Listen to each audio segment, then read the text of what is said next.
And then when we came back from the church,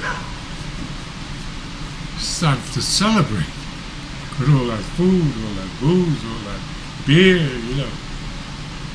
Right? Kids opening their presents, paper flying all over. Good days.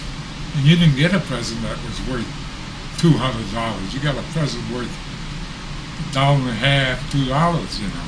Not them days. And you would tickle pink to get it. Like what? BB gun or something like that, which I don't approve of that now. But trucks, little trucks. My uncle worked for some trucking outfit, and they used to make these toys of their trucks, and they'd give them to the employees. And that was a good present. Good times. A lot of love, a lot of happiness. Everything has changed.